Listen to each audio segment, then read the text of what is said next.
कि एक बहुत करीबी, बहुत नजदीकी मुझसे एक दिन ऐसे चर्चा हो रही थी, तो मैंने कहा यार एक पत्रकार के तौर पर या वैसे भी 2024 के उत्तर प्रदेश के नतीजे मुझे चौंकाने वाले लगे। मैं नतीजा आने के बाद, उस समय पहले कई बार आकलन गलत भी होता है, तो उन्होंने कहा कि जो सीटों का बंटवारा था, इस बार अखिलेश यादव ने सारे सीटों का बंटवारा अपने हिसाब से किया था। इस बार ज्यादा उनको राय देने वालों की चली नहीं, और 2027 के लिए भी वो 12 से 14 महीने पहले अपने कैंडिडेट्स को डिक्लेयर या उनको बता देना चाहते हैं, साउंड कर दें। ये बात सही है कि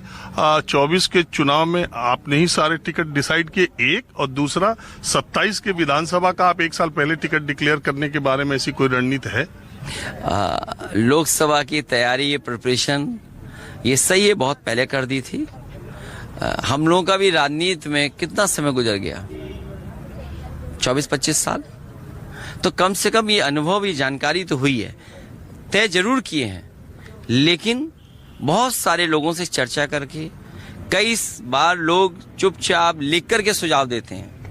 और आजकल तो सोशल मीडिया है, व्हाट्सएप है, लोगों को पहुंचना आसान है, अपनी बात कहना आसान है। नहीं मिल पा रहे हैं तो व्हाट्सएप के माध्यम से या पत्र लिख करके जानकारी देते हैं। तो मैं समझता हूं जो जानकारी मुझे दी, उस जानकारी से सोच के, समझ करके, और क्या समीकरण है, उस पे हम लोगों ने सीटें तय की, और उसी का परिणाम ये हुआ कि नेशनल नैरेटिव में हम लोग कांग्रेस के साथ थे। बाबा साहब भीमराव अम्बेडकर के संविधान की बात थी,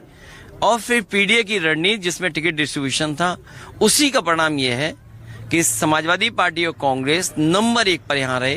बीजेपी हारी। जहां तक सवाल 27 के चुनाव का है, क्योंकि वो बहुत बड़ा कॉन्स्टिट्यूंसी का चुनाव था, अभी छोटी कॉन्स्टिट्यूंसी होती चली जा रही है। इतने साल हम लोग घूमे हैं, और ये चुनाव हम सब समाजवादियों के लिए, और खासकर पीडीए के लिए,